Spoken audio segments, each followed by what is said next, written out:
أعوذ بالله من الشيطان الرجيم بسم الله الرحمن الرحيم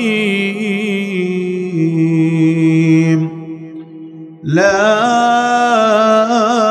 أقسم بيوم القيامة ولا أقسم بالنفس اللوامة أيحسب الإنسان أن لن نجمع عظامه بلى قادرين على أن نسوي بنانه بل يريد الإنسان ليفجر أمامه يسأل أيان يوم القيامة সকলে বলুন আল্লাহু আকবার। একটু ডান হাতটা তুলে বলুন আল্লাহু আকবার, আর একটু জোরে লিল্লাহে তাকবীর। সম্মানিত ভাইরা আমার, আল্লাহ পাক রব্বুল আলামিন বলেন যে বিতাড়িত শয়তান, ওই শয়তানের অনিষ্ট থেকে আমরা আল্লাহ তাআলার কাছে পানা চাচ্ছি। পরম করুণাময় আল্লাহ তাআলার নামে শুরু করেছি। আল্লাহ পাক রব্বুল আলামিন বলেন লা উকসিমু বিয়াউমিল কিয়ামা, না না, এরপরে আল্লাহ বললেন ইয়াউমিল কিয়ামা, অবশ্যই কিয়ামত আছে, কিয়ামত সংগঠিত হবে। ওয়ালা উকসিমু বিন-নাফসিল লাওয়ামা, আর না, কিয়ামত অবশ্যই সংগঠিত হবে, এ ব্যাপারে কোনো সন্দেহ নাই। বলুন সুবহানাল্লাহ। আয়াহাসাবুল ইনসানু আল্লান নাজমা ইজামা, আল্লাহ তাআলা বলেন নবীজি, পৃথিবীর মানুষগুলিকে বলে দাও, এই মানুষগুলো কি এই হিসাব করে যে আমি তাদের হাড় হাড্ডিগুলো একত্রিত করতে পারবো না? বালা কাদিরিনা আলা আন নুসাউবিয়া বানানা, হ্যাঁ অবশ্যই অবশ্যই আমি আল্লাহ তাআলা এই ক্ষমতা রাখি যে আমি তাদেরকে একত্রিত করবই করব। চিৎকার করে বলুন আল্লাহু আকবার। বাল ইউরিদুল ইনসানু লিয়াফজুরা আমামা, হ্যাঁ আল্লাহ তাআলা চাইলেই সব কিছুই করতে পারেন। কথা বলেন ঠিক না বেঠিক? এরপর আল্লাহ তাআলা বলেছেন ইয়াসআলু আইয়ানা ইয়াউমুল কিয়ামা, নবীজি তারা আপনাকে জিজ্ঞাসা করে যে কিয়ামত কবে কখন সংগঠিত হবে। কিয়ামত কখন সংগঠিত হবে এটা কি আমরা কেউ জানি? কথা বলেন জানি? কিন্তু আল্লাহ তাবারক ওয়া তাআলা একটা নির্দিষ্ট দিন রেখে দিয়েছেন, আজ হোক, কাল হোক, পরশু হোক।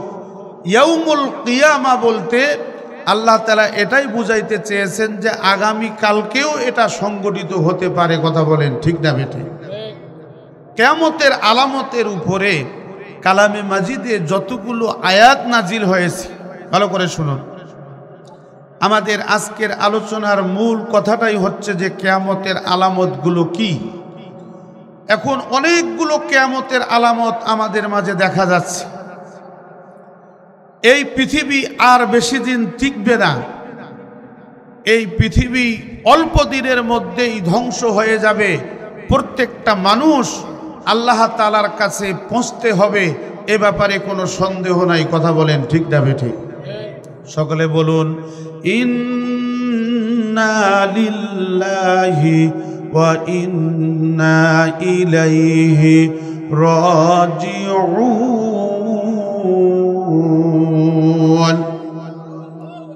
আল্লাহ পাক রব্বুল আলামিন বলেন যে নিশ্চয়ই ইন্না লিল্লাহ, ওই আল্লাহর জন্যে, ওয়া ইন্না ইলাইহি রাজিউন, প্রত্যেকটা মানুষকেই ওই আল্লাহর দিকে প্রত্যাবর্তন করতে হবে। আল্লাহ তাআলার ধরা থেকে পৃথিবীর কোনো মানুষ বাঁচতে পারবে না। কথা বলেন ঠিক না বেঠিক? আজকে যে এই বিশাল আসমান আমরা দেখতে পাচ্ছি, এই বিস্তীর্ণ জমিন আমরা দেখতে পাচ্ছি, এই আসমান একদিন ফেটে যাবে। আল্লাহ তাআলা এইভাবে বলেছেন, ইজাস সামাউ ফাতারাত, এমন একটা সময় আসবে যখন আসমান ফেটে যাবে। বলেন আল্লাহু আকবার। ওয়াইদাল কাওয়াকিবু তাসারাত, আল্লাহ পাক রব্বুল আলামিন বলেন যে প্রত্যেকটা তারকারাজি যেখানে যেই তারকাগুলি সেট করা আছে ওখান থেকে খুলে খুলে পড়ে যাবে। বলুন আল্লাহু আকবার। আলিমাত নাফসুম মা কদ্দামাত ওয়া আখখারাত, আল্লাহ তাআলা বলেন প্রত্যেকটা মানুষ ওই দিন দেখতে পাবে তাদের জীবদ্দশায় সে পূর্বে কি করেছে আর পরে কি করেছে, তার প্রত্যেকটা কর্মসূচি আল্লাহ পাক রব্বুল আলামিন তার সামনে হাজির করবেন। চিৎকার করে বলুন আল্লাহু আকবার। সম্মানিত ভাইয়েরা আমার, এই পৃথিবীতে আমরা যতদিন আছি, এই পৃথিবী থেকে আমরা কোথায় যাব? কবরে চলে যাব। কবর থেকে আমাদেরকে উঠিয়ে আল্লাহ তাআলা সেই কিয়ামতের দিনে একত্রিত করবেন। হাসরের মাঠে প্রত্যেকটা মানুষকে দাঁড়িয়ে রাখবেন। প্রত্যেকটা মানুষ আসমানের দিকে তাকিয়ে আল্লাহ আল্লাহ করতে থাকবে, ইয়া নফসি ইয়া নফসি করতে থাকবে। ওই দিন আজকে আপনি যার জন্য সুদ খাচ্ছেন, আপনি আমি যার জন্য এত পেরেশান, যার জন্য হারাম উপায়ে আমরা টাকা পয়সা ইনকাম করতেছি, যেই বিবি বাচ্চা, যেই পরিবারের জন্য এত কষ্ট আমরা করতেছি, যেদিন কিয়ামত সংগঠিত হবে ওই দিন সবাই ইয়া নফসি করবে। আর প্রত্যেকটা মানুষ চিৎকার করবে আর বলবে যে ইয়াকুলুল ইনসানু ইয়াউমা ইযিন আইনাল মাফার, আমরা কোথায় পালাবো, আমরা কোথায় যাব, আমরা কোথায় যে আশ্রয় নিব, এইভাবে প্রত্যেকটা মানুষ শুধু নিজের চিন্তা করবে। ওই দিন আজকে আপনি আমি যার জন্য পেরেশান, যেই সন্তানের জন্য রাতকে রাত মনে করছি না, যেই সন্তানের জন্য দিনকে দিন মনে করছি না, এই সন্তানগুলিকেও ওই দিন যে মানুষগুলো বিপদে পড়ে যাবে, ওই সমস্ত মানুষগুলি তাদের পরিবারের সদস্যদেরকে ভুলে যাবে। নিজের চিন্তা করবে আমি কোথায় পালাবো।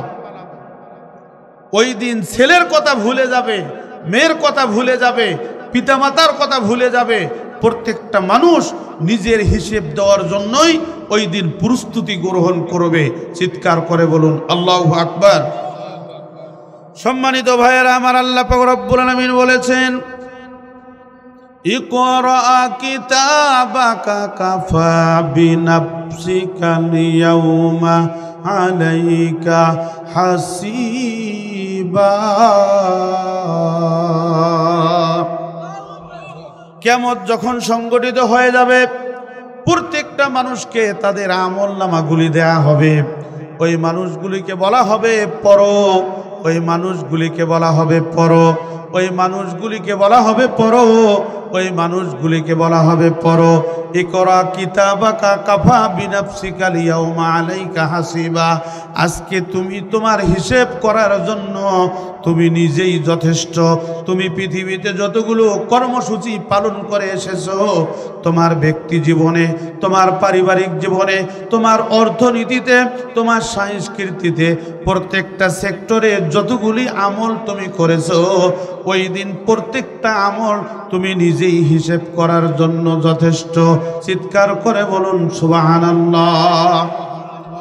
আজকে অনেক মানুষ আছে তারা কোরআন পড়তে পারে না, অনেক মানুষ আছে আরবি পড়া জানে না, কিন্তু যখন আমলনামাটা হাতে দেয়া হবে তখন প্রত্যেকটা মানুষ তাদের আমলগুলো দেখতে পাবে এবং পড়তে পাবে। বলুন আল্লাহু আকবার। দেখেছেন, কবরের ভাষা হচ্ছে আরবি, কোরআনের ভাষা কি? সবাই বলেন কোরআনের ভাষা কি? কবরের ভাষা, হাসরের ভাষা, জান্নাতের ভাষা। দেখুন এই কোরআনের কথাগুলি কার কথা? আল্লাহর কথা। হযরত উমর ফারুক রাদিয়াল্লাহু তাআলা আনহু আমিরুল মুমিনিন, খলিফাতুল মুসলিমিন, ইসলামের ইতিহাসের দ্বিতীয় খলিফা হচ্ছে হযরত উমর। হযরত উমর যিনি অর্ধ পৃথিবীর বাদশা ছিলেন। হযরত উমর রাস্তা দিয়ে হেঁটে যাচ্ছেন, পিছনে কয়েকজন পথিক তার সাথে আছে। কিছুক্ষণ হেঁটে যাওয়ার পরে তিনি মাথা ঘুরে দাঁড়ালেন। দাঁড়ার পরে বললেন, পথিকরা দাঁড়াও, পথিকরা দাঁড়াও। হযরতে উমর আল্লাহর নবী সাল্লাল্লাহু আলাইহি ওয়াসাল্লামের এমন একজন জরুরুল কদর সাহাবী, যার ব্যাপারে আল্লাহর নবী বলেছেন, আমার পরে যদি কেউ নবী হতো তাহলে উমর হতো। বলুন সুবহানাল্লাহ। সেই উমর পথিক যারা ছিল তার পিছনে তাদেরকে আটকাই দিলেন। যে পথিকগুলো তার পিছনে ছিল এরাও হচ্ছে আল্লাহর নবীর সাহাবী। বলেন সুবহানাল্লাহ। সম্মানিত ভাইয়েরা আমার, সাহাবীদের মর্যাদা কেমন ছিল দেখেন। সাহাবীরা যখন রাস্তা দিয়ে হেঁটে যেত, ওই সাহাবীদেরকে দেখার পরে পিছনের লোকগুলি বলতো, যদি তোমরা কেউ কোরআন দেখতে চাও, জীবন্ত কোরআন দেখতে চাও, যদি তোমরা জীবন্ত মানুষ, জান্নাতি মানুষ দেখতে চাও, তাহলে আল্লাহর নবীর ওই সাহাবীকে দেখো। বলুন সুবহানাল্লাহ। হযরত উমর ওই পথিকদেরকে জিজ্ঞাসা করলেন যে তোমরা কি কোরআন পড়তে পারো? তারা বলছে, হ্যাঁ আমরা কোরআন পড়া শিখেছি। কার কাছ থেকে কোরআন শিখেছো? যে বিশ্ব নবীর কাছ থেকে কোরআন শিখেছি। এরপরে হযরত উমর বলল, কালামে মাজিদের মধ্যে কোন আয়াতগুলি তোমাদের অন্তরের মধ্যে ভয় সৃষ্টি করে দেয়, যে না জানি আমার কোন আমলে জান্নাত হবে, না জানি আমার কোন আমল দিয়ে জাহান্নাম হবে, আমি কি জাহান্নাম থেকে বাঁচতে পারবো কি পারবো না, এ ধরনের আশঙ্কা তৈরি হয়ে যায়। সাহাবীরা থমকে দাঁড়ে। একজন সাহাবী, তার নাম হচ্ছে আল্লাহ পাক রব্বুল আলামিনের হাবিব, যার ব্যাপারে সার্টিফিকেট দিয়েছেন যে আমার সাহাবীদের মধ্যে কোরআনের তাফসীর সবচেয়ে জানেন যিনি বেশি, তার নাম হচ্ছে আব্দুল্লাহ ইবনে আব্বাস। বলুন সুবহানাল্লাহ। হযরত আব্দুল্লাহ ইবনে আব্বাস রাদিয়াল্লাহু তাআলা আনহু বললেন, আমিরুল মুমিনিন, আমি বলতে পারবো। এই সূরাটা আমাদের অনেকের মুখস্থ আছে।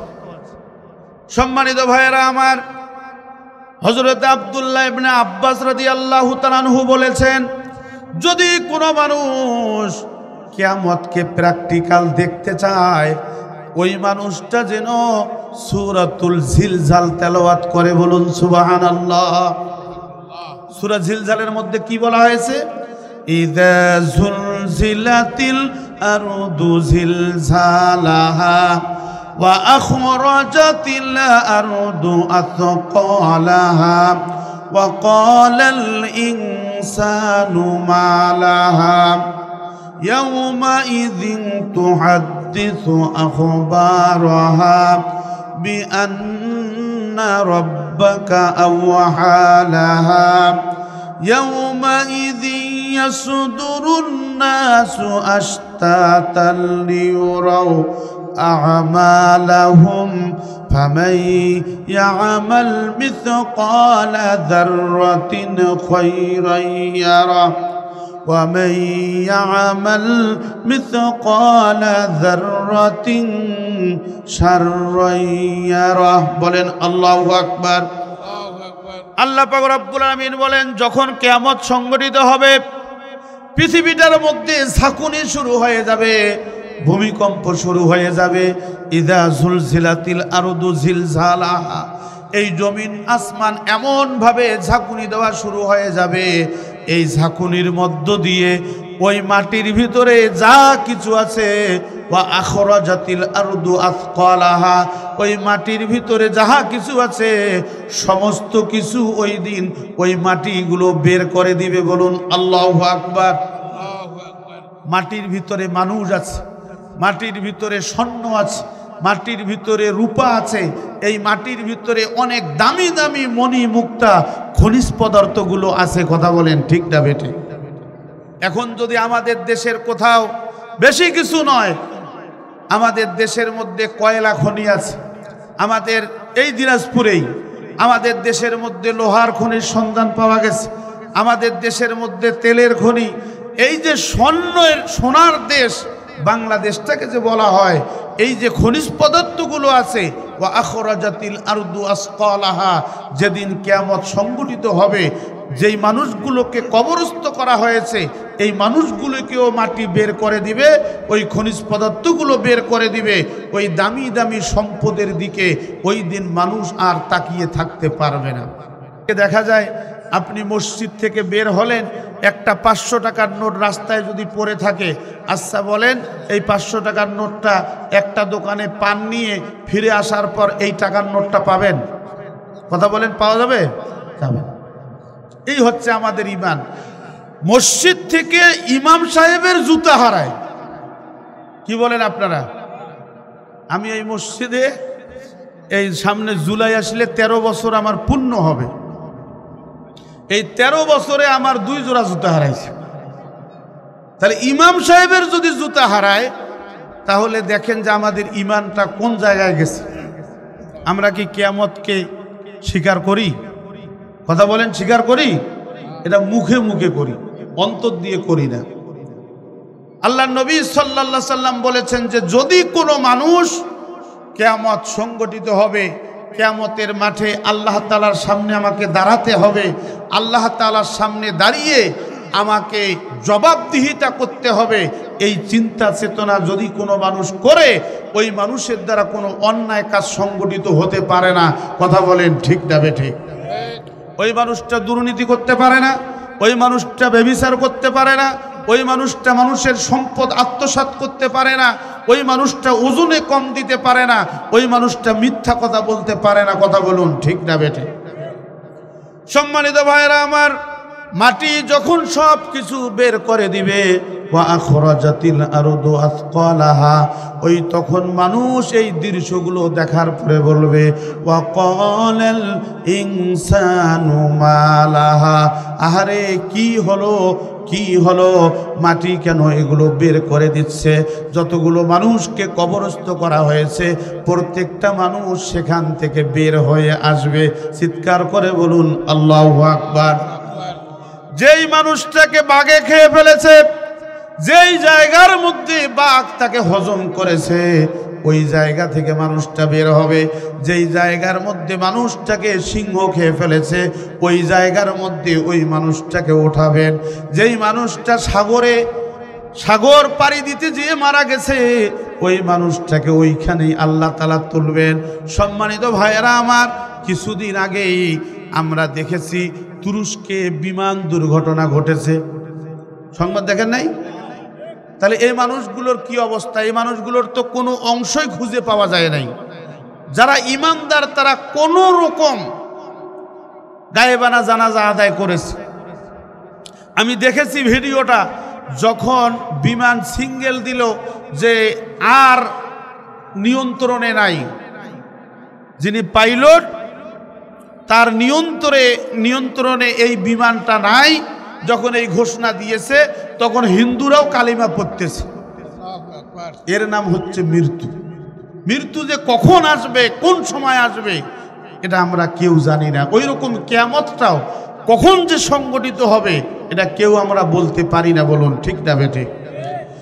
ইয়াউমাইযিন তুহাদ্দিসু আখবারাহা বিআন্না রাব্বাকা আওহা লাহা ইয়াউমাইযিন ইয়াসদুরুন নাসু মুফতাতাল লিউরাও, ওই দিন প্রত্যেকটা মানুষ তার আমলনামা নিয়ে হাজির হয়ে যাবে, আমলগুলো বের হবে, ওই আমলগুলো দেখতে পাবে, কে কতটুকুন ভালো আমল করেছে এটাও দেখতে পাবে, কে কতটুকুন বদ আমল করেছে এটাও দেখতে পাবে।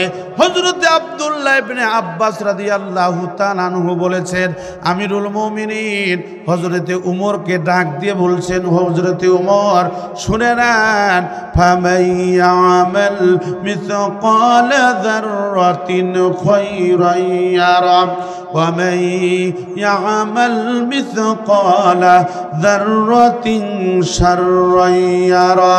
প্রত্যেকটা মানুষ ওই দিন তাদের জাররা পরিমাণ যদি ভালো কাজ হয় এই ভালো কাজটা দেখতে পাবে, ওই জাররা পরিমাণ যদি তার আমলনামার মধ্যে খারাপ কাজ থাকে এটাও সে দেখতে পাবে। আমার মনের মধ্যে বড় হতাশা, এই আয়াত দুটো কাজ করে। যদি ওই দিন আমার পরকালের দিনে আখেরাতের দিনে কিয়ামত যখন সংঘটিত হবে তখন আমার কোনো আমল যদি ওই জাররা পরিমাণ বদ আমল ধরা পড়ে যায়, আমি আব্দুল্লাহ ইবনে আব্বাস তখন অজ্ঞান হয়ে যাই যে আমার যদি আল্লাহর দরবারে কোনো খারাপ আমল হাজির হয়ে যায়, আল্লাহ তাআলা যদি এই ওসিলায় আমাকে জাহান্নামে দিয়ে দেয়, আমার বাঁচার উপায় নাই। কথা বলেন ঠিক না বেঠিক? দেখেছেন সাহাবীরা কোরআন পড়ে কান্না করত। আমাদের দেশের হাজী সাহেবরা, আমাদের মতোয়াল্লি সাহেব উনিও হজ করে আসছেন, এখানে অনেকজন এই হাজী সাহেব আছেন। হাজী সাহেবরা এসে গল্প করে যে হুজুর, মধ্যপ্রাচ্যের হাজী সাহেবরা তারা হজ করে আসার পরে বলে যে মধ্যপ্রাচ্যের হাজী সাহেবরা যখন নামাজে দাঁড়ায় তখন তারা কান্না করে। কেন কান্না করে জানেন? তারা বুঝতে পারে ইমাম সাহেব কি কেরাতটা পড়তেছে, এটা হাজী সাহেবরা নামাজে দাঁড়িয়ে দাঁড়িয়ে বুঝতে পারে। যখন জাহান্নামের কথা আসে তখন তারা চোখের পানি ছেড়ে দিয়ে কান্নাকাটি করে, আর যখন জান্নাতের কথা আসে তখন মনটাকে একটু সান্ত্বনা দেয়। চিৎকার করে বলুন আল্লাহু আকবার। সম্মানিত ভাইরা আমার, হযরত আব্দুল্লাহ ইবনে আব্বাস রাদিয়াল্লাহু তাআলা আনহুকে আবার প্রশ্ন করা হলো।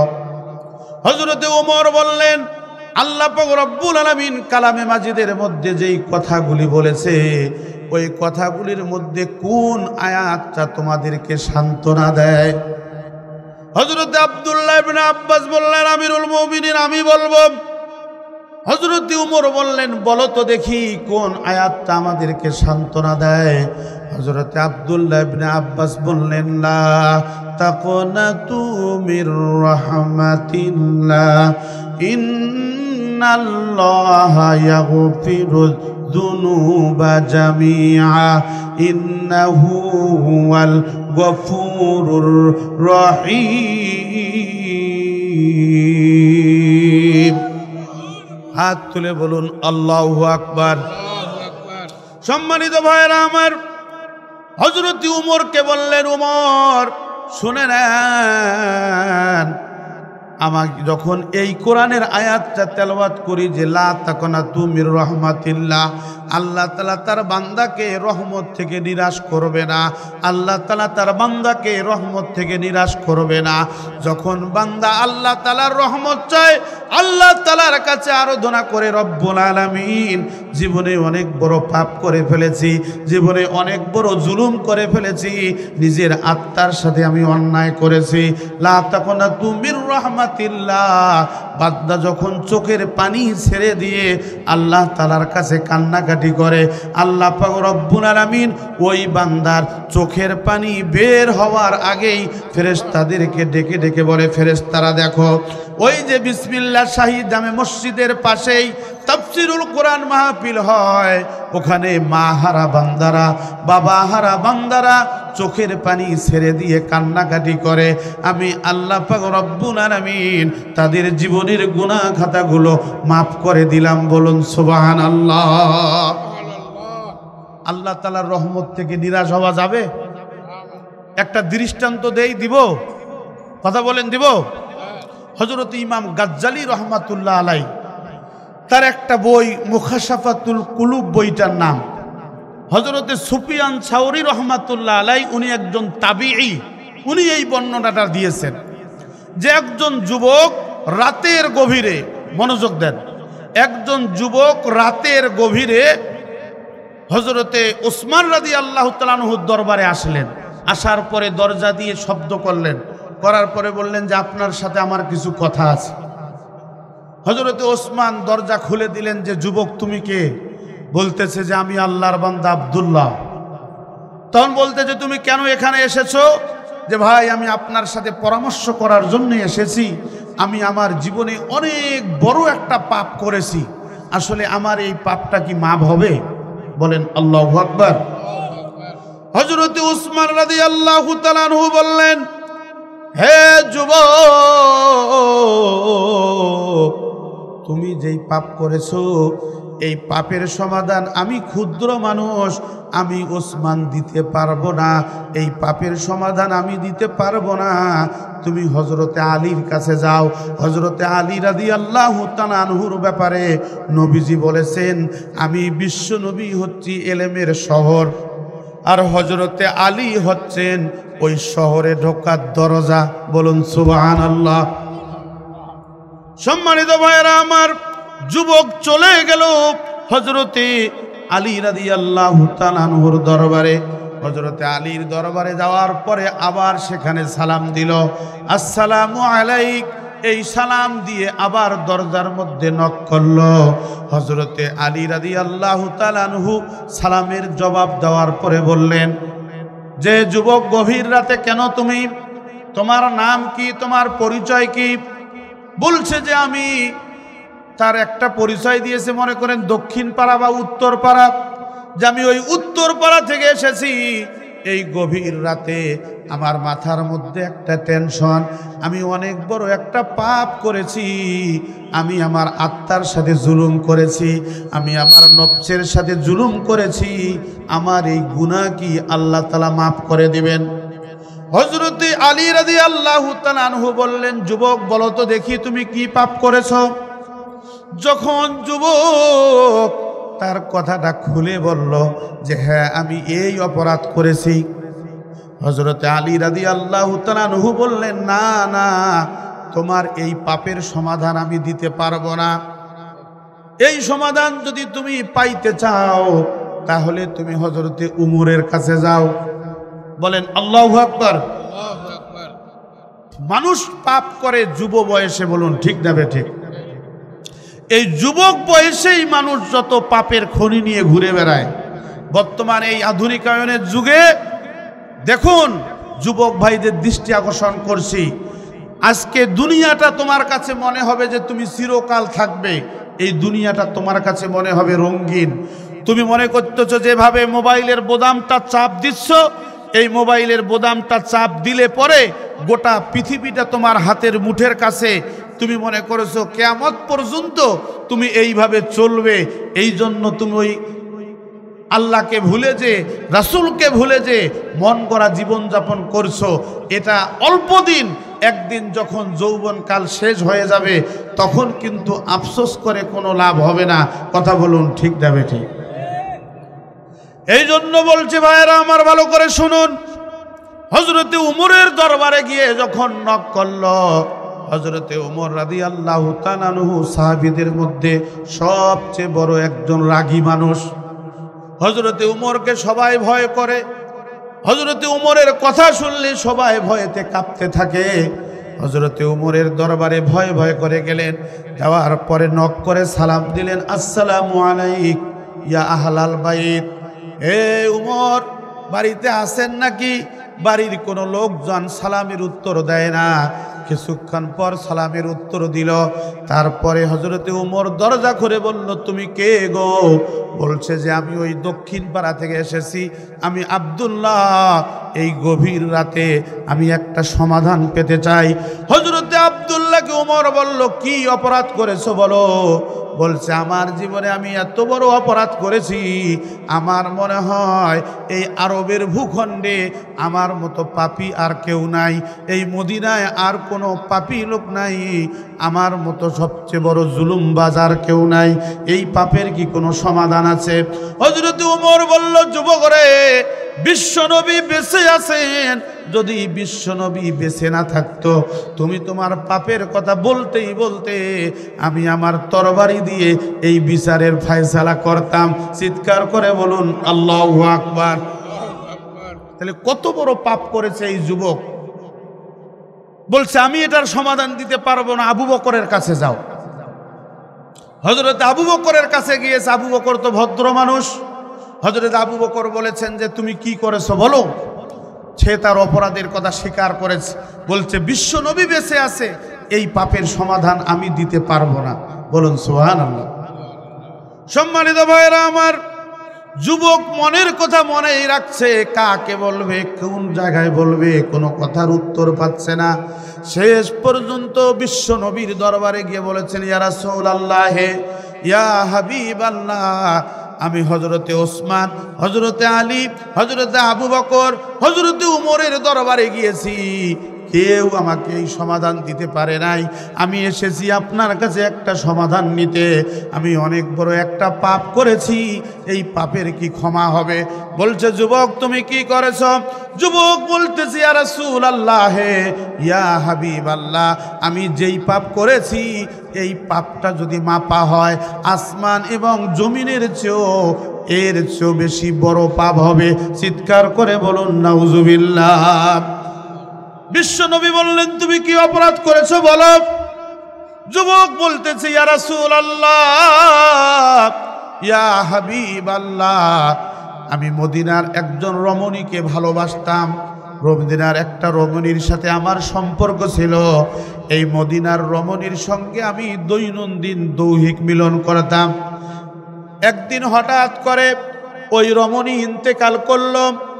ওই রমণীকে যেই কবরস্থানের মধ্যে দাফন করা হলো, রাতের গভীরে তাক না দেখলে আমার ঘুম ঠিক মতো আসে না। আমি ওই কবরস্থানে চলে গেলাম। এরকম যুবক আর যুবতী আছে না নাই? কথা বলেন না কেন, আছে না নাই? আমাদের সমাজের মধ্যে এরকম যে পাপাচারগুলো চলছে বর্তমান আরো মোবাইলের যুগে, মোবাইল খুললেই আপনি ল্যাংটা ছবি দেখবেন না কাপড় পরা ছবি দেখবেন, যেটা দেখতে চাবেন সঙ্গে সঙ্গে বের হচ্ছে। কথা বলুন ঠিক না বেঠিক? ইমান ধ্বংস করার একটা হাতিয়ার। এখন বাঁচার উপায় কি? বাঁচার উপায় হচ্ছে মোবাইলের একটা ভালো দিকও আছে, খারাপ দিকও আছে। কথা বলেন ঠিক না বেঠিক? আজকে আমাদের সমাজ নষ্ট হয়ে গেছে। দৈনন্দিন আমাদের কাছে খবর আসে। এই 2-4 দিন হলো একজন অভিভাবক আমাকে ফোন দিয়ে বলতেছে হুজুর একটু দোয়া করবেন। আমি বললাম কিসের দোয়া, এত রাতে আপনি ফোন দিলেন, সমস্যা কি? বলছে আমি অনেক বড় একটা বিপদে পড়েছি হুজুর। কি বিপদে পড়েছেন? যে আমি আমার মেয়েটাকে অনেক কষ্ট করে মানুষ করেছি, মেয়েটা এবার এসএসসি পরীক্ষা দেবে। এই মেয়েটা এক ছেলের সঙ্গে ঢাকায় চলে গেছে। সুবহানাল্লাহ বলবেন? সুবহানাল্লাহ বলবেন না নাউজুবিল্লাহ বলবেন? এটা হচ্ছে মোবাইলের উপকারিতা। বলেন ঠিক না বেঠিক? আপনার আমার সন্তান জান্নাত, আপনার আমার সন্তান ওই জাহান্নামে নিয়ে যাবে। সম্মানিত ভাইয়েরা আমার, সময় অল্প, বেশি ব্যাখ্যা দেয়া যাবে না, মূল কথাটা বলতেছি। যুবক বলতেছে আমি কবরস্থানে চলে গেলাম। কবরস্থানে যাওয়ার পরে ওই কবরটা আমি খনন করলাম। ওই কবরটা খনন করার পরে ওই যুবতীর সঙ্গে আবার সাক্ষাৎ করলাম। ওই যুবতীর সঙ্গে আবার জেনায় লিপ্ত হয়ে গেলাম। আমার যখন এই অপরাধ সংগঠিত হয়ে গেল, আমি আবার কবরস্থান থেকে বাড়িতে চলে আসলাম। সারা রাত আর আমার ঘুম আসে না, আমি আবার ঘুমাতে পারি না। ইয়া রাসূলুল্লাহ, ইয়া হাবিবাল্লাহ, আমি এত বড় একটা অপরাধ করে ফেলেছি, আমার এই অপরাধের ক্ষমা হবে কি হবে না? বন্ধুগণ আমার, ততক্ষণ পর্যন্ত কিন্তু ওই আয়াত নাজিল হয় নাই। আল্লাহর নবী বললেন যে যুবক রে, আমি এই মুহূর্তে এই সমাধান তোমাকে দিতে পারবো না, আমি কালকে তোমাকে এইটার সমাধান দিব। যুবক মনে মনে ভাবলো মনে হয় বিশ্ব নবী আমার উপরে রাগ করেছেন। যুবক চিন্তা করলো আর আমি মদিনায় থাকবো না, মদিনায় আর আমার ঠাঁই হবে না। যুবক সঙ্গে সঙ্গে মদিনা থেকে বের হয়ে যাওয়ার সিদ্ধান্ত নিলেন। একদিন চলে যায়, 2 দিন চলে যায়, 3 দিন চলে যায়, এভাবে দিন যেতে যেতে 40 দিন হয়ে গেল। যুবককে আর মদিনায় খুঁজে পাওয়া যায় না। সম্মানিত ভাইয়েরা আমার, নবীজি হযরতে উমর, হযরতে ওসমান, হযরতে আলী রাদিয়াল্লাহু তাআলা আনহুকে ডাকলেন। ডাকার পরে বললেন, একজন যুবক গভীর রাতে আমার কাছে এসেছিল, ওই যুবককে আর আমি মদিনায় দেখতেছি না। এই যুবক কোথায় গেল? এই যুবককে আমার কাছে নিয়ে আসো। চিৎকার করে বলুন আল্লাহু আকবার। সব সমস্যার সমাধান দিতে পারে? কথা বলেন না কেন? সব সমস্যার সমাধান দিতে পারে আল কোরআন। অবশ্যই নবীজির কাছে সমাধান আসছে, যার জন্য বিশ্ব নবী বলতেছেন যে ওই যুবক কোথায় আছে, ওই যুবককে ধরে আমার কাছে নিয়ে আসো, আমি একটা ফায়সালা দিতে চাই। চিৎকার করে বলুন সুবহানাল্লাহ। সম্মানিত ভাইয়েরা আমার, ওই যুবককে খুঁজতে গেল হযরতে উমর আর হযরতে আবু বকর, হযরতে ওসমান, হযরতে আলী, 4 জনের নেতৃত্বে আল্লাহর নবী 4টা কাফেলা ছেড়ে দিল যে তন্ন তন্ন করে খুঁজে হলেও যুবক যেই জায়গায় আছে ওই জায়গা থেকে ধরে নিয়ে আমার দরবারে নিয়ে আসো, আমার কাছে ফায়সালা আসছে, আসমানি ফায়সালা। চিৎকার করে বলুন আল্লাহু আকবার। সম্মানিত ভাইয়েরা আমার, আজকে যদি আমরা সমস্ত তন্ত্র মন্ত্র বাদ দিয়ে ইসলামের পতাকার ছায়াতলে জায়গা নিতাম, অবশ্যই এহকালে শান্তি আর পরকালে মুক্তি মিলবে।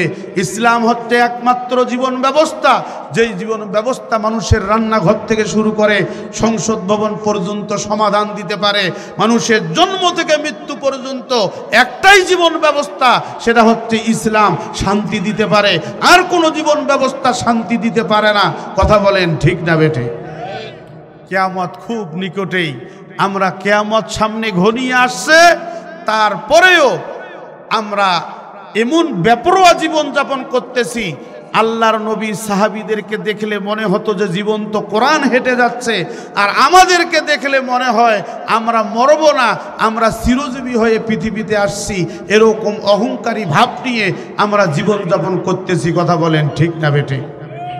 আজকে আমি আপনাদের খেদমতে কিয়ামতের আলামত আমাদের কাছে যে প্রকাশিত হয়েছে, এই কিয়ামতের আলামত 15টি, তার মধ্য থেকে আরও অনেক আলামত আছে। কোন কোন হাদিসের মধ্যে 100টা আলামত আছে, কোন কোন হাদিসের মধ্যে 70টা আলামত আছে, কোন কোন হাদিসের মধ্যে 40টা আলামত আছে। আর এই হাদিসের মধ্যে তিরমিজি শরীফের 2211 নম্বর হাদিস, এই হাদিসের মধ্যে বলা হয়েছে যে কিয়ামতের সর্বশেষ যে 15টি আলামত, এই আলামতগুলো যদি চলে আসে তাহলে আপনি বুঝতে পারবেন যে কিয়ামত খুব নিকটে চলে আসছে। সম্মানিত ভাইয়েরা আমার, যেই যুবক এত বড় একটা অন্যায় করলো, ভালো করে শুনুন, একজন আনসারী মহিলার সঙ্গে সম্পর্ক করলো, ওই মহিলার সঙ্গে জেনায় লিপ্ত হলো, আবার মদিনা থেকে পালিয়ে গেল। এই যুবকের ফায়সালা কি হলো আমি কি বলবো? কথা বলেন, বলবো? তোলেন তো দেখি। দেখছেন মন কি এখানে আছে? পাগল মন, মোহন রে মন কেন এত কথা বলে? কোরআনের মঞ্চে বসে যদি মন আলুবাল হয় তাহলে কি কোরআন বোঝা যাবে? মনে মনে মিল না হলে মিলবে না ওজন। বলেন ঠিক না বেঠিক? তাহলে আমরা সবাই শুনবো তো নাকি? কারা কারা শুনবো হাত তোলেন তো দেখি। লিল্লাহে তাকবীর। আর একটু জোরে তাকবীর দিতে হবে। লিল্লাহে তাকবীর। আমি চিন্তা করলাম যে এখানে আমাদের কলেজ, এখানে হাসপাতাল, এখানে টেকনিক্যাল স্কুল অ্যান্ড কলেজ, এখানে হচ্ছে আমাদের পানি উন্নয়ন বোর্ড, উত্তর এলাকায় কম বেশি যুবকের সংখ্যা বেশি, ঠিক না বেঠিক? এই যুবকদের উদ্দেশ্যে আজকের এই টপিকস। চিন্তা করুন, কিয়ামতের আলামত আমাদের কাছে চলে আসছে। 1 নম্বর হচ্ছে বিশ্বনবী সাল্লাল্লাহু আলাইহি সাল্লাম হযরতে আবু হুরায়রা রাদিয়াল্লাহু তাআলা আনহু থেকে বর্ণনা করেন। হযরতে আবু হুরায়রা বলেছেন, ওয়াইজাত তুখিজাল ফাইউ দাউলান হে পৃথিবীর মানুষ, যখন তোমাদের কাছে যুদ্ধের যেই মাল সম্পদগুলো থাকবে, যেটাকে আমরা গনিমতের মাল বলি, এই গনিমতের মালকে মানুষ নিজের মাল মনে করে ব্যবহার করবে। বিশ্বনবী সাল্লাল্লাহু আলাইহি ওয়াসাল্লাম বলেন, তোমরা জেনে রাখবে ওই সময় মনে করবে যে ওই সময় কিয়ামত খুব নিকটে চলে আসছে। এবার চিন্তা করে দেখুন, 5ই আগস্টের পরে আমাদের দেশের মধ্যেই আমরা একটু যদি চিন্তা করি, এতদিন ধরে যেই মানুষগুলো পালিয়েছিল, যেই মানুষগুলোর নামে মিথ্যা মামলা ছিল, যেই মানুষগুলো বিভিন্ন প্রকারের ভালো মানুষ হিসাবে পরিচিত ছিল, এখন আমরা দেখতেছি 5ই আগস্টেই যারা চলে গেছেন, একই কায়দায় 5ই আগস্টের পরেও একটা শ্রেণী দখলদারিত্ব করতেছি। বলুন ঠিক না বেঠিক? নিজের মনে করতেছে, সব টেন্ডারবাজি করতেছে। এই বিভিন্ন বাস ট্রাক যাচ্ছে, ওখান থেকে টাকা নিয়ে, ট্যাক্সের টাকা নিয়ে খাচ্ছে। আছে না নাই? আজহারি সাহেব শুধু বলেছেন যে একদল খেয়ে গেছে আর একদল খাবার জন্য প্রস্তুতি নিচ্ছে, একদম শুরু হয়ে গেছে শোরগোল। ঠিক না বেঠিক? কিন্তু আজহারি সাহেব হাদিস থেকে বলেছেন, যখন রাষ্ট্রের কোনো সম্পদ, ভালো করে শুনুন, রাষ্ট্রের কোনো সম্পদ নিজের মনে করে খরচ করবে কেউ, তখন মনে করতে হবে যে কিয়ামত চলে আসছে। 2 নাম্বার, ভালো করে শুনুন, ওয়াল আমানাতু মাগনামান। নবীজি সাল্লাল্লাহু আলাইহি সাল্লাম বলেন, তোমাদের মধ্যে যেই মানুষগুলো যখন দেখবে যে আমানতের খেয়ানত হচ্ছে, আমানতের খেয়ানত কি? মনে করেন আমি আপনাকে 10 টাকা রেখে দিয়েছি, যে এই 10টা টাকা রাখেন, আমি কালকে সকালবেলা নিব। আপনি আপনার প্রয়োজনে খরচ করে ফেলেছেন, ওই টাকাটা আপনি দিচ্ছেন না, এটাই হচ্ছে আমানতের খেয়ানত। আমি আপনাকে বললাম যে আপনাকে একটা কথা বলবো, এই কথাটা কাউকে বলা যাবে না, এটা হচ্ছে কথার আমানত। আল্লাহর নবী সাল্লাল্লাহু আলাইহি সাল্লাম বলেছেন, আয-যাকাতু মাগরামান। হে পৃথিবীর মানুষ শোনো, যখন পৃথিবীর মানুষগুলো যাকাতকে জরিমানা মনে করবে, তখন ধরে নিবে কিয়ামত খুব নিকটেই চলে আসছে। আমাদের সমাজে অধিকাংশ ধনাঢ্যশালীরা যাকাতকে জরিমানা মনে করে। কথা বলুন ঠিক না বেঠিক? বাংলাদেশে যাদের যাকাত ফরজ হয়েছে, ভালো করে শুনুন, যাকাতটা হচ্ছে সম্পদ থেকে হয়। যে ব্যক্তি 7.5 তোলা স্বর্ণ বা 52.5 তোলা রূপার মালিক, এই পরিমাণ সম্পদ যার 1 বছর ধরে এই সম্পদটা অর্জিত থাকবে, ওই ব্যক্তির উপরে যাকাত ফরজ। আপনি চিন্তা করুন, 52.5 তোলা, 7.5 তোলা স্বর্ণ আর 52.5 তোলা রূপা, একটু রূপার দিক দিয়ে হিসেব করুন, বাংলাদেশে 60 থেকে 70 হাজার টাকা যদি গচ্ছিত কোনো ব্যক্তির থাকে, ওই ব্যক্তির জন্য কিন্তু যাকাত ফরজ হয়ে যায়। কথা বলুন ঠিক না বেঠিক? যদি যাকাত ঠিক মতো করে আমাদের সমাজে আসতো, আর যাকাতের নীতিমালাটা যদি যেভাবে প্রয়োগ করার কথা, যাকাতের যে 8টা খাত আছে, এই খাতগুলিতে যদি এটার প্রয়োগ হতো, তাহলে বাংলাদেশে কোনো দরিদ্র থাকতো না। আসলেই বাংলাদেশ সোনার বাংলাদেশে পরিণত হতো। কথা বলেন ঠিক না বেঠিক? সম্মানিত ভাইরা আমার, এরপরে নবীজি সাল্লাল্লাহু আলাইহি সাল্লাম বলেছেন, ওয়া তুআল্লিমু লিগাইরিদ্দিন। 4 নম্বর আলামত হচ্ছে, আমাদের সমাজের মধ্যে যখন দেখবে পৃথিবীর মানুষগুলো তার সন্তানদেরকে দিন ব্যতীত শিক্ষা দিবে। দিন ব্যতীত শিক্ষা বোঝেন? সন্তানকে ইসলাম শিক্ষা না দিয়ে অন্য কোনো তন্ত্রমন্ত্র শিক্ষা দিবে। কথা বুঝা গেছে? এবার আপনি আপনার সন্তানকে ডাক্তার বানাবেন, মাস্টার বানাবেন, অফিসার বানাবেন, ইঞ্জিনিয়ার বানাবেন, আমাদের কোনো আপত্তি নাই। কিন্তু নবীজি বলেছেন যে ডাক্তারের চেয়ারে বসে থাকবে, ওই ডাক্তার যেন ইসলাম বোঝে, যে ইসলাম কি আর অনিসলাম কি। যে ইঞ্জিনিয়ার যেই চেয়ারে বসে থাকবে, ওই ইঞ্জিনিয়ার যেন বোঝে যে ইসলাম কি, শিরক কি, বেদাত কি, এই জ্ঞানটা যেন তার থাকে। আমাদের সমাজে সিলেবাসের মধ্যে গত টাইমে ছিল যে আমরা নাকি বানর থেকে এসেছি। সুবহানাল্লাহ বলবেন? জোরে বলেন না কেন? আমরা কি বানর থেকে আসছি না মানুষ থেকে আসছি? যারা বিশ্বাস করে যে আমরা বানর থেকে এসেছি, এদের অটোমেটিক মুসলমানিত্ব নষ্ট হয়ে গেছে। কথা বলেন ঠিক না বেঠিক? আমরা কি করতেছি? সন্তানকে ক্যান্টনমেন্টে পড়ার জন্য, ইংলিশ মিডিয়ামে পড়ার জন্য সেখানে বাসা বাড়ি ভাড়া করে হলেও ওই সন্তানটার পিছনে 1.5 লাখ থেকে 2 লক্ষ টাকা মাসিক ব্যয় করতেছি, কিন্তু সন্তানকে কোরআন শেখার ব্যাপারে আমরা সম্পদ ব্যয় করছি না। তার মানে বোঝা গেল কিয়ামত খুব নিকটে। কথা বলেন ঠিক না বেঠিক? সম্মানিত ভাইয়েরা আমার, 5 নম্বর আল্লাহর নবী সাল্লাল্লাহু আলাইহি সাল্লাম বলেছেন, ওয়াতা'আর রাজুলু ইমরাতু, যখন তোমরা দেখবে পরিবারের কর্তা হবে নারী। কথা কি বোঝা যায়? পুরুষের কোনো কথা খাটবে না। যদি বলে যে আজকে তেল নাই, ওই তেল বাড়িতে না গেলে ভাত বন্ধ। ঠিক না বেঠিক? যদি বলছে বাড়িতে টিভি নাই, ওই টিভিটাই আমার দরকার, ভারতে সিরিয়াল পিছিয়ে যাচ্ছে, যত কষ্ট হয় হোক ওই টিভিটা ম্যানেজ করতে হবে। বলেন ঠিক না বেঠিক? বিশ্ব নবী সাল্লাল্লাহু আলাইহি সাল্লাম বলেন, যেই বাড়ির কর্তা হয় নারী, এরা হাদিস থেকে বলতেছি, তিরমিজি শরীফের 2211 নম্বর হাদিস।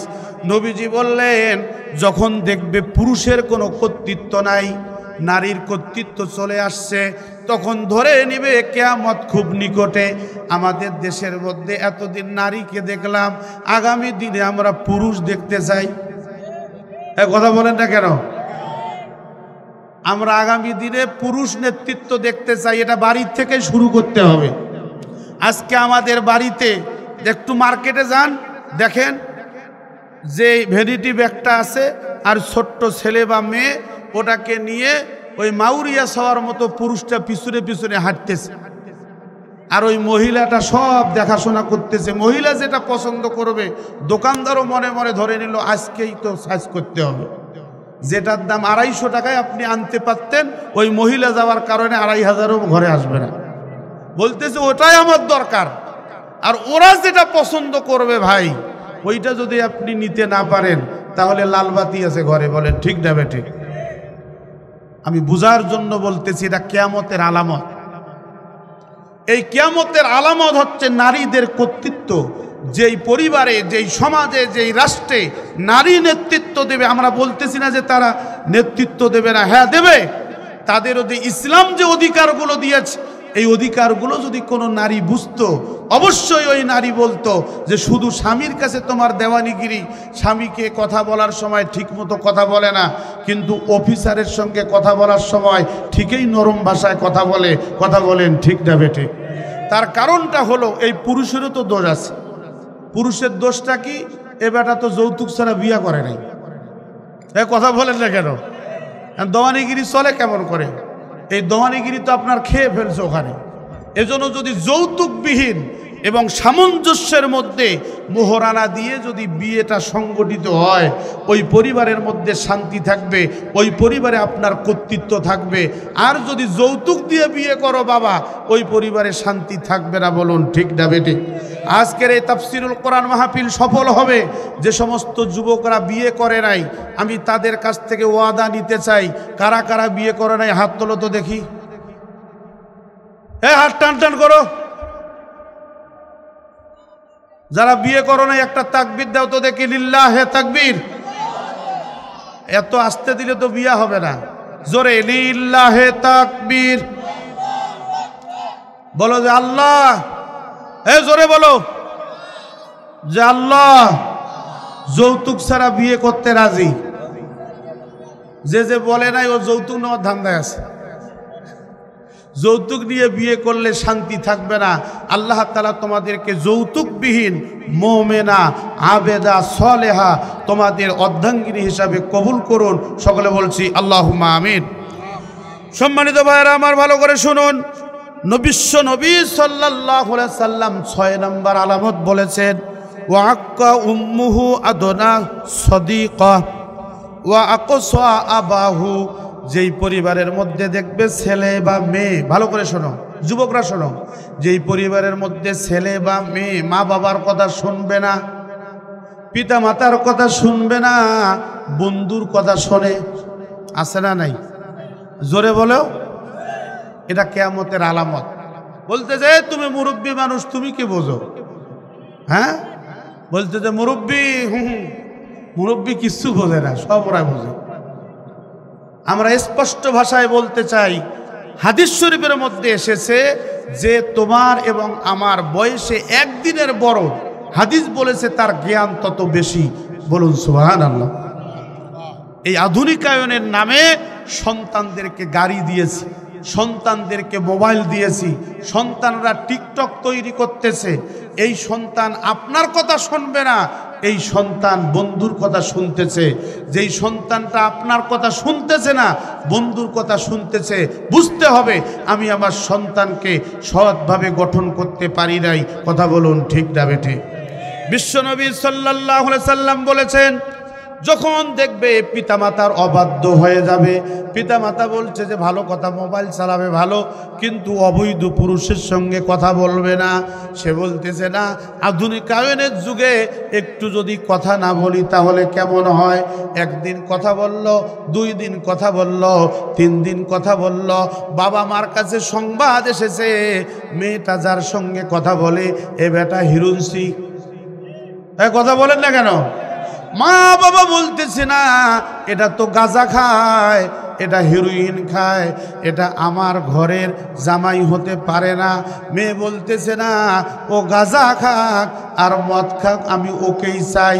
তাহলে দেখুন অশান্তি না শান্তি? পিতামাতার কথা মেনে নিলে শান্তি, পিতামাতার কথা না মানলে অশান্তি। বিশ্বনবী বলেছেন, যখন পিতামাতার অবাধ্য হবে সন্তানরা, তখন ধরেই নিতে হবে কিয়ামত খুব নিকটে। চিৎকার করে বলুন আল্লাহু আকবার। সম্মানিত ভাইয়েরা আমার, 7 নম্বরে নবীজি সাল্লাল্লাহু আলাইহি সাল্লাম বলেছেন, ওয়াজহারাতিল আসওয়াতু ফিল মাসাজিদ। যখন তোমরা দেখবে তোমাদের সমাজের মধ্যে মসজিদ নিয়ে মারামারি হচ্ছে, হয় না? না হয়? কথা বলে, হায় রে এত মসজিদ। হ্যাঁ, যদি একটু ঝগড়াঝাটি লাগছে সঙ্গে সঙ্গে মসজিদ তুলে ফেলাইল। যে কি হয়েছে? আমার কি যোগ্যতা নাই? আমি কি সভাপতি হইতে পারি না? ওই সভাপতির চেয়ার পায় নাই, মসজিদ তৈরি করে বসে আছে। বলেন ঠিক না বেঠিক? সেক্রেটারি হতে পারে নাই, মসজিদ তৈরি করে বসে আছে। হাদিসে বলেছে যখন মসজিদ নিয়ে মারামারি হবে, আমাদের সমাজে এখন আর একটা গ্রুপ বের হয়েছে, একদল ওপরে হাত বাঁধার পক্ষে, কথা বলেন না কেন, আর একদল নাভির নিচে হাত বাঁধার পক্ষে। যারা উপরে হাত বেঁধে নামাজ পড়তেছে তারা বলতেছে যারা নাভির নিচে হাত বেঁধে নামাজ পড়ে না তাদের পিছনে নামাজ হবে না। তখন তারা আলাদা মসজিদ তৈরি করতেছে। একদল জোরে আমিনের পক্ষে, একদল আস্তে আমিনের পক্ষে। যারা জোরে আমিনের পক্ষে এরা একদল মসজিদ তৈরি করতেছে, আর একদল আস্তে আমিনের পক্ষে এরাও একটা মসজিদ তৈরি করতেছে। একদল মিলাদের পক্ষে আর একদল মিলাদের বিপক্ষে। এখন দেখা যাচ্ছে যে দলাদলি করে আমরা মসজিদ ভাগাভাগি করতেছি।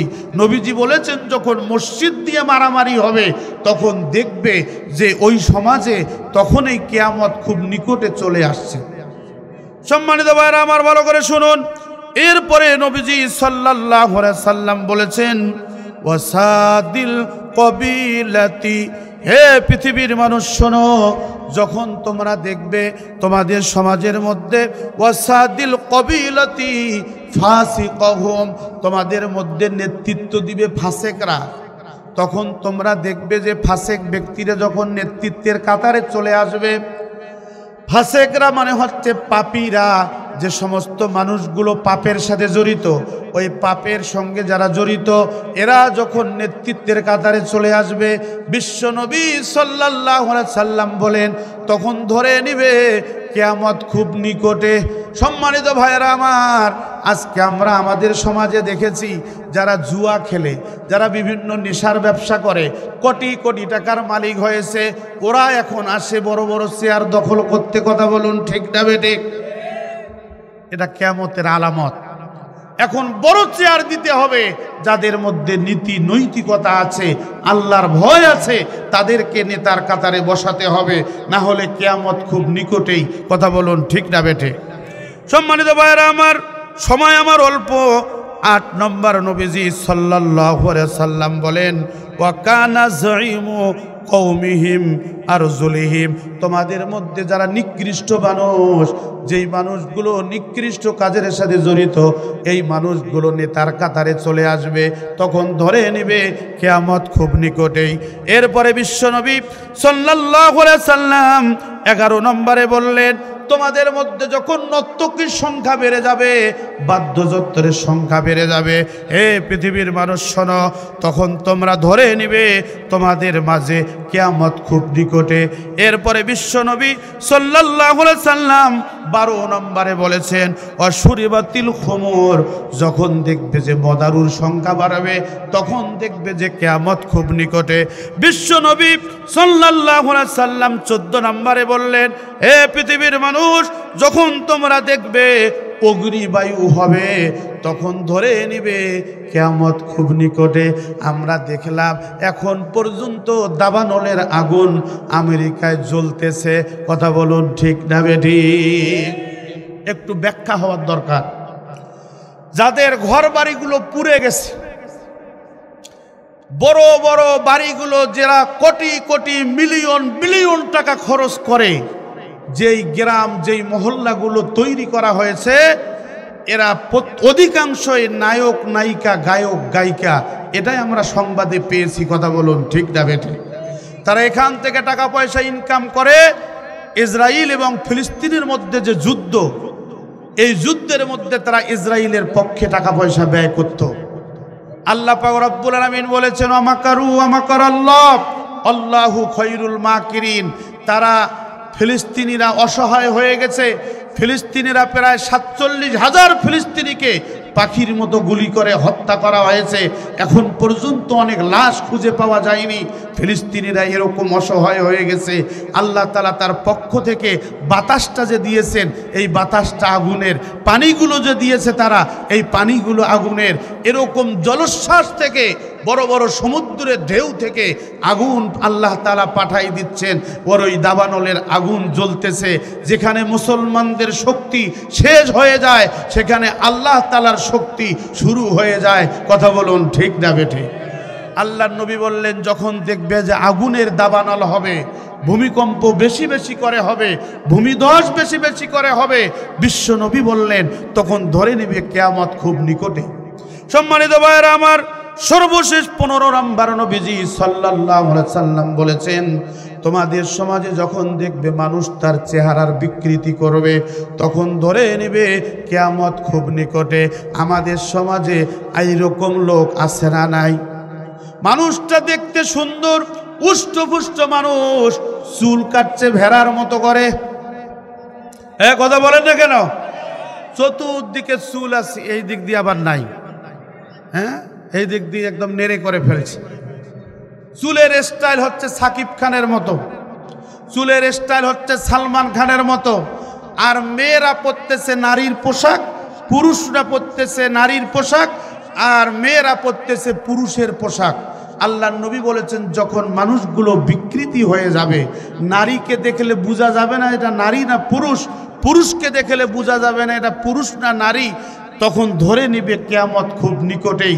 তিরমিজি শরীফের 2211 নম্বর হাদিস।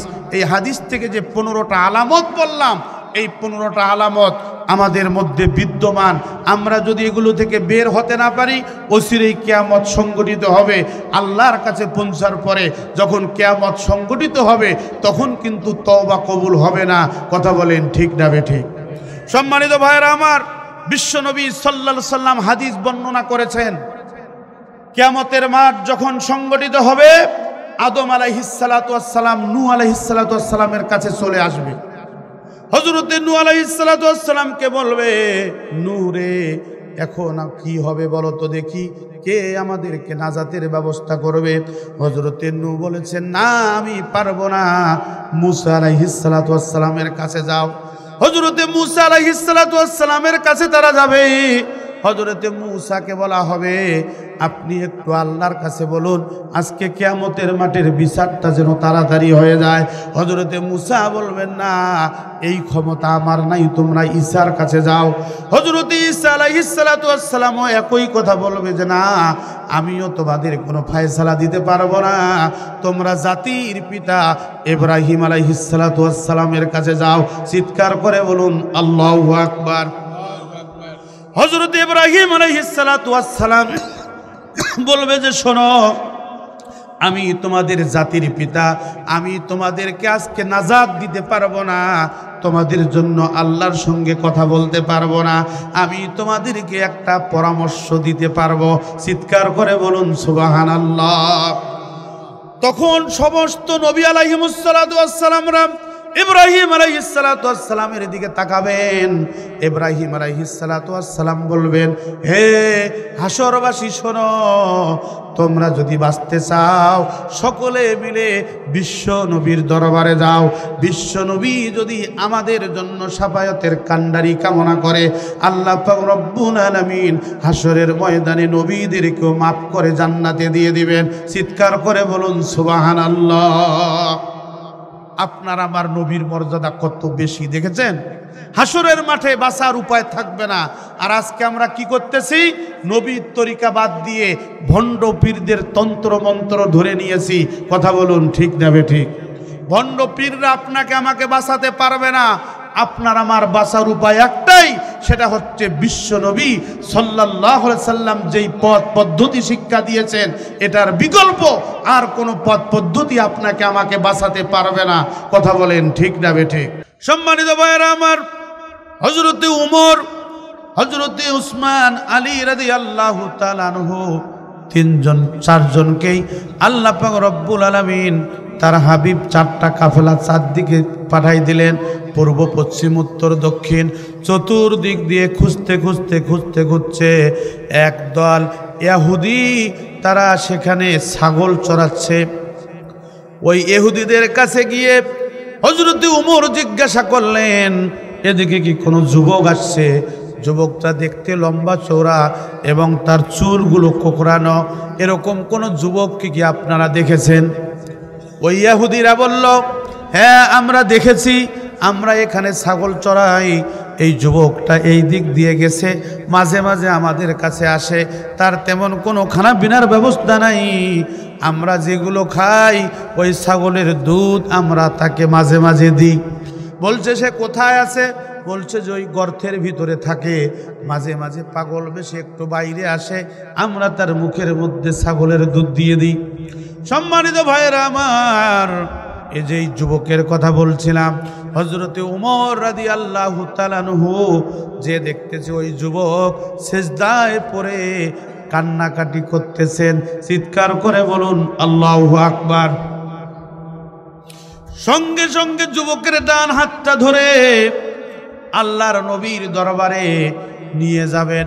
যুবক বলতে যে ভাইরা, আমি বিশ্ব নবীর কাছে যেতে লজ্জাবোধ করছি, আমি যে অপরাধটা করেছি এই রকম অপরাধ পৃথিবীর কোনো মানুষ করে না।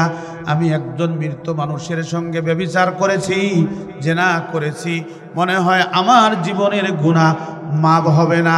এই কথা বলে দু চোখের পানি ছেড়ে দিয়ে হাউমাউ করে কান্নাকাটি শুরু করে দিল।